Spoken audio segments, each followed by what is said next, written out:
안녕하세요. 저는 만 67세인 김미숙입니다. 네, 안녕하십니까. 저는 71세로 이름은 성춘입니다. 지금 이제 다들 퇴직하셨나요? 네네, 지금은 네. 일을 안 하고 있습니다. 이전에는 어떤 일을 하셨는지. 저 같은 경우는 그 대학 졸업 후 이제 외국계 기업에 들어가서 계속 외국계 기업에서 오랫동안 일을 했습니다. 그 이후에 저희 남편이 또 이제 외국 회사의 에이전트를 또 운영을 하게 돼서 그때부터 이제 저희 남편이랑 같이 일을 했고 해외에서 한 10몇 년간을 저희 남편이 또 해외 사업을 하면서 같이 일을 했습니다. 거기 가서. 네, 저는 공무원 생활을 하다가 정년으로 퇴직했습니다. 어떤 공무원? 일반 국가 공무원입니다. 그리고 이제 그 퇴직 후에 한 5년 정도 꽃가게를 운영해 봤습니다. 네.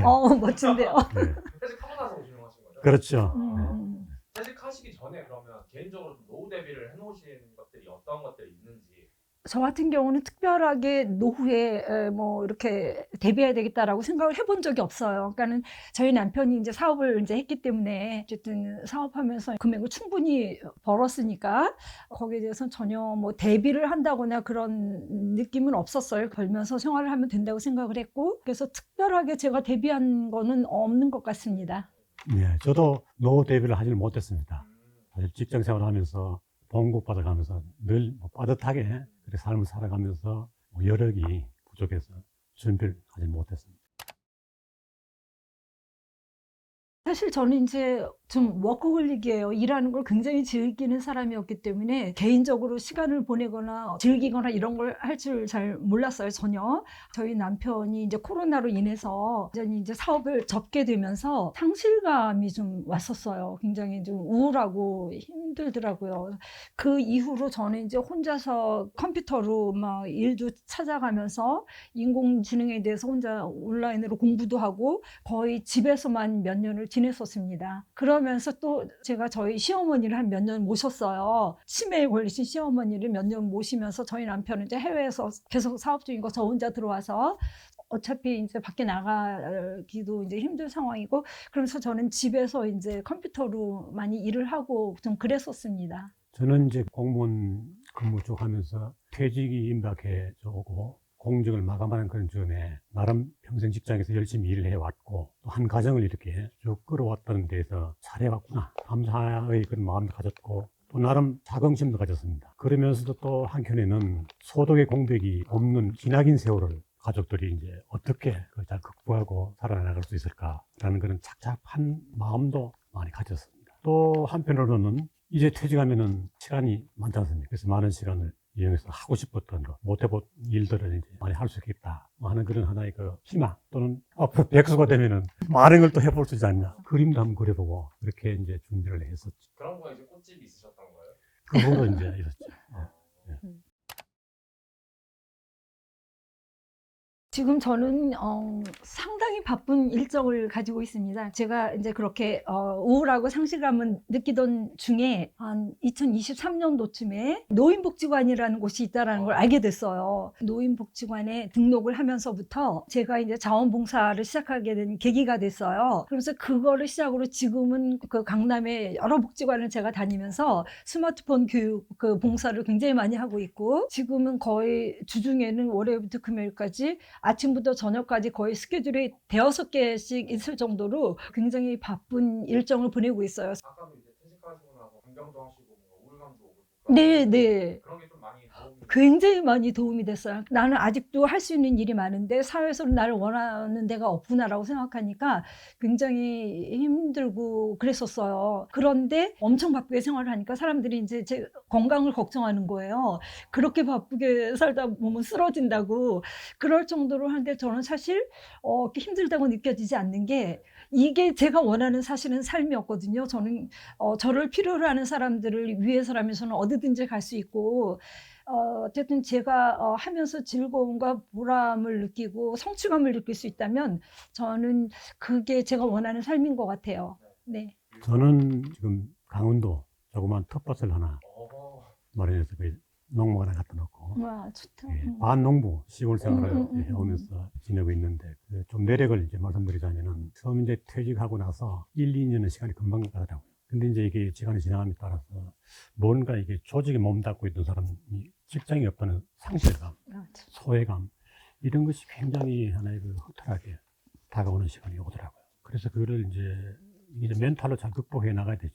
그냥 이렇게 시간을 보낼 게 아니다. 뭔가 내 적성에 맞을 수 있는 걸 한번 해보자 해서 찾은 게 그 꽃가게였어요. 꽃가게를 하면서 아주 정성스럽게 잘 운영을 했죠. 열심히. 동네 재래시장 안에서 했어요. 하니까 이제 그 고객도 많이 오고 인심도 많이 얻고. 근데 이제 이게 문제가 가게에서 주고 나면은 남는 게 없어요. 임금비도 제대로 안 나요. 저는 이제 소일거리 삼아서 일을 했는데 돈을 바라보고 했는 건 아니지만 내 마음 한켠에는 하고 싶은 것도 해보고 싶은데 시간도 부족하고 해서 일단 그만뒀습니다. 그럼 이제 그 여백의 시간을 두자. 네, 나에게 청천벽력 같은 암이 찾아왔습니다. 초기에 발견했기에 치료 잘 됐는데 나름대로의 길을 찾자. 열심히 운동도 하고 아픔을 잊어버리기 위해서 발을 내디딘 데가 시니어 모델이라는 신세계였습니다. 늘 젊었을 때 꿈으로만 동경했지 꼭 그 기술적인 분야가 중요한 게 아니라 그걸 함으로써 건강을 바르게 유지할 수 있고 또 심신을 단련시킬 수 있다는 그런 장점이 있죠. 그래서 지금 한 6년 차 그 학원에 나가고 있으며 활동도 하고 있습니다. 그런 여러 가지 이 내 몸을 추스리면서 즐겁게 이렇게 만들어가는 과정에 작년에 암 발견 5년 차에 다 완치를 했습니다. 아, 예. 축하합니다. 감사합니다. 네. 노후에는 욕심을 다 내려놓고 건강히 살면 그게 또 노년의 기쁨이고 올바른 삶이 아닐까 그렇게 생각을 합니다. 저는 굉장히 조금이에요. 많지 않아요. 제가 이제 해외에 많이 나가 있었기 때문에, 예, 연금 연수는 그냥 거의 간신히 이제 10년 정도로 태워서 그냥 받는 거기 때문에, 네, 국민연금이요. 아까 국민연금 말고 개인연금은 받아요. 보험사에서 이제 1년에 한 번 받는 걸 이렇게 하는데, 금액 한 1,000만 원 정도 뭐 이렇게 받고, 그 다음에 국민연금으로는 금액이 많지는 않아요. 한 3, 40만 원 사이로 그냥 해서 받고 있는데, 저희는 이제 공무원 교육을 했기 때문에 공무원 연금만 이제 가입을 해서 연금을 받고 있고 국민연금은 없죠. 그렇죠. 그게 예. 액수가 그럼 한 300이 넘어요. 그건 클 것 그렇죠. 같은데, 네, 그런 국민연금. 거. 네. 공무원 연금이 있으니까 그렇게 크게 안 해도 되겠다라는 그런 마음이. 그렇지 이제 음. 그 이어서 이제 드릴 말씀인데 생활비가 또 만만치 않습니까 요즘에 맞아요. 물가도 오르고 자식들도 아직도 저는 둘째를 아직 취업을 못 시켰기 때문에 지금이 오히려 돈 더 많이 들 것 같아요. 그래도? 이제 그런 부족한 부분을 다른 부분은 또 조금 채워나가고 있는데 퇴직연금으로는 생활하기에는 좀 부족합니다. 이제 우리가 뭐 다 욕심이고 퇴직해서 제2의 인생 사는 노년의 생활이니까 모든 걸 좀 내려놓고 적게 쓰고 작은 데서 행복을 찾는 그런 생활이 우리한테 필요하지 않나. 그럼 은퇴로 네. 스트레스 좀 많이 줄이신 편이에요? 그동안에 직장 생활하면서 집을 이제 장만하고 돈이 많이 없지 않습니까? 옛날에 우리가 다들 아다시피 대출도 많이 받고 뭐 대출 상환하기에 바빴죠. 그래서 여러 차례 이제 집을 옮겨 다니면서 조금씩 일군 그런 돈으로 연금에 보태서 생활에 충당을 하고 있습니다. 선생님 한 달에 생활비 어느 정도? 저는 아들이 하나 있어요. 그냥 나가서 이제 살고 있는데 결혼 아직 안 했어요. 그래서 저희 남편이랑 둘이 사는데 둘이만 돈이 든다고 치면 한 뭐 2, 300 정도 드는 것 같아요. 근데 문제는 그거보다 훨씬 더 필요한 게 저희 아들이 해외에서 오랫동안 유학을 했어요. 영화 음악을 작곡을 한다든가 뭐 독립영화 음악 작곡하고 이런 식으로 하는데 확실한 딱 고정적인 뭐가 있는 게 아니라서 어떤 생활비까지 제가 신경 써야 되다 보니까 너무 힘들어요. 항상 부족해요. 덧붙여서 제가 노후 대비해서 말씀드리고 싶은 건 지금 생각하면 노후 대비는 생존의 문제더라고요. 이게 노후 대비는 선택이 아니라 필수라는 거죠. 빠르면 빠를수록 좋다는 것을 은퇴를 앞둔 분들한테 꼭 보내드리고 싶은 말씀입니다. 저희가 이제 본격적으로 그런 주제에 대해서 얘기를 해보자면 이것도 논쟁이 참 많은 게 네, 그치, 맞아. 땡겨 받아야 되는 게 맞다, 아니다. 네. 땡겨 받으면 손해인데 그걸 왜 땡겨 받냐 이런 식으로 해서 논쟁이 있어서 두 분의 생각이 궁금하거든요. 그래서 이 앞에다가 조기 수령을 찬성하시면 네네. 뭐라고 해주시고 네. 아니면 X라고 해주시면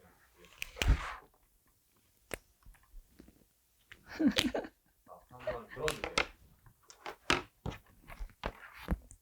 한 분은 조기 수령을 찬성하시고 네. 한 분은 반대하셨는데 그 이유를 간단하게 한 마디씩만. 네네.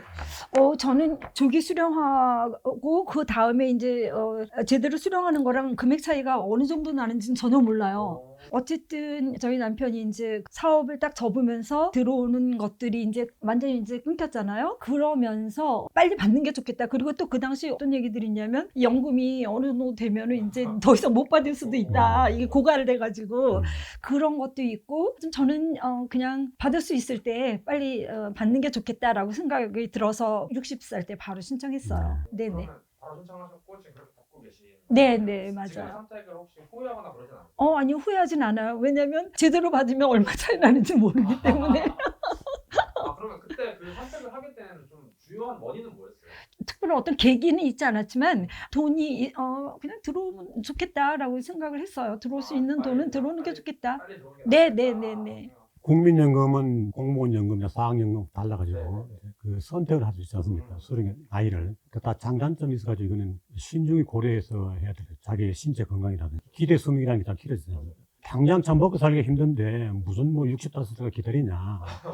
그랬을 때는 하루라도 땡겨서 받는 게 낫죠. 저는 이제 그 정상적인 나이 65세 그때 받는 노령연금이 맞다는 입장입니다. 왜냐하면은 땡겨 받으면 이제 그만큼 실생활에 쓸 수는 있는데 감액이 되지 않습니까? 근데 금액 차이가 큰가요? 예, 그게 1년에 6%입니다. 그래요? 그래서 5년간 최대한 땡겨 받으면 30%가 감액된다는 무서운 사실이 submit되어 있습니다. 그래서 100만 원이면 70만 원. 70만 원밖에 이제 못 받는다. 그런 거구나. 그래서 뭐 가급적 좀 자기가 건강하고 버틸 수 있는 건 여력이 있으면은 정상 그 나이에 수령하는 게 더 나아가서 경제적으로 여유가 있고 또 집안이 장수 집안이면 그 연기연금이란 거 5년간 더 늦게 받으면 이거는 1년에 7.2% 더 많이. 엄청 크죠. 단점이 내재되어 있기 때문에 급하지 않는 한은 정상 나이에 받는 게 이득이라는 말씀을 드리고 싶습니다. 공무원연금은 이제 자기 퇴직하면 바로 이제 나옵니다. 근데 이제 이게 지금은 국가 공무원연금도 재정 상태가 좋지 않기 때문에 앞으로는 퇴직 후 일정 기간이 지나야지 연금을 수령할 수 있다는 그런 게 논의가 되고는 있죠. 근데 만약에 공무원연금에도 조기 수령과 연기연금이 만약에 있다면 네. 늦춰서 받으셨을 것 같으세요? 공무원 하고 나면은 사실은 없지 않습니까, 이게. 이게 손에 쥔 게. 네. 그때는 또 사실은 다르겠죠. 그치. 네. 공무원연금이든 국민연금이든 간에 범위가 수준이 낮지 않습니까? 네. 실제 생활 수준에 많이 밑도는 그런 수준이기 때문에 어려운 부분이 많습니다. 국민 입장에서. 어떻게 보면 그런 그 공무원 연금이 있으니까 국민연금은 조금 늦게 받아도 되는 상황이라서 그렇게 할 수 있었겠네요, 그죠? 그럼 이제 더 궁금한 게 주변 친구분들도 이렇게 조기 신청을 하신 분들이 좀 있으신지. 전 주변 사람들한테 물어본 적이 없어가지고 잘 모르겠는데요. 그럼 그냥 그런 제도가 있겠다라고 하시고 그냥 바로 신청하신 네, 거예요? 그냥 보니까 신청할 수가 있네. 그럼 그냥 신청하자 그러고 그냥 신청했던 것 같아요. 보통 그런 연금액은 다 어디서 쓰셨어요? 그게 뭐 금액이 크지 않으니까 그냥 생활비 그냥 묻어서 나오면 같이 썼겠죠, 그죠? 그럼 가장 그걸 하셨던 가장 큰 이유는 고갈에 대한 좀 두려움? 맞아요, 맞아요. 근데 지금은 사실 그런 게 좀 이번에 또 국장 오르고 막 하면서 그런 게 좀 사라졌잖아요. 네. 근데 지금도 만약 돌아간다면 똑같은 선택을 하실 거예요. 이제 아셨잖아요. 7%씩 감액되는 거. 네, 글쎄요. 그러게요. 만약 7%라면 꽤 큰 건데 6%? 그러면 그것도 꽤 큰 건데, 그죠? 좀 아깝긴 하다라는 생각은 들 것 같아요. 네, 저는 그냥 받을 수 있는 자격이 그냥 되니까 자격이 되면 그냥 받자라고 그냥 생각을 했던 것 같아요. 그래서 그거가 뭐 많이 깎이는 거에 대한 두려움, 아깝다 이런 생각은 별로 안 했던 것 같아요. 그 조기 수령도 제가 알아보니까요. 이제 우리 국민들이 국민연금에 가입한 사람들이 한 2,100만 명 좀 되는데 그중에 한 3분의 1이 수급을 받고 있더라고요. 그 받고 있는 숫자의 한 14% 정도인가? 그 정도 사람들이 땡겨서 받아요. 13%? 네, 그 정도가 그렇더라고요. 그런 얘기들이 많더라고요.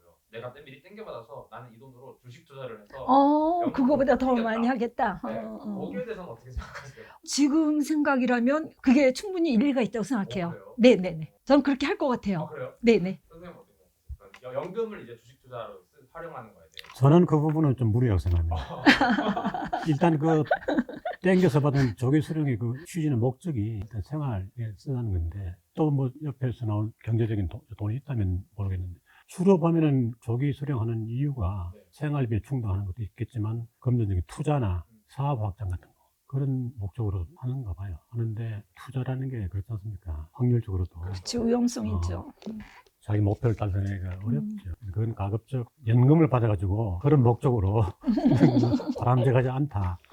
그리고 이제 연금 관련해서 그렇게 해서 열심히 이제 밀어서 받았는데 갑자기 아파가지고 너무 일찍 세상을 뜨게 되는 경우도 있을 수 있잖아요. 그렇죠. 그런 게 맞아. 너무 억울할 것 같은데 거기에 대해서 마음을 맞아. 어떻게 가지는 게 좋을까요? 그래서 제가 처음 말씀드렸지 않습니까? 그 조기연금이든 연기든 간에 신중하게 자기 신체 건강을 잘 고려해서 판단해서 맞아. 받아야 됩니다. 이게 그렇죠. 금액 통액이 조그만 것도 중요하지만도 우선 5년 넘게 받을 때까지 어떻게 버틸 수 있는 그런 그치. 건강 상태라든지 이런 거.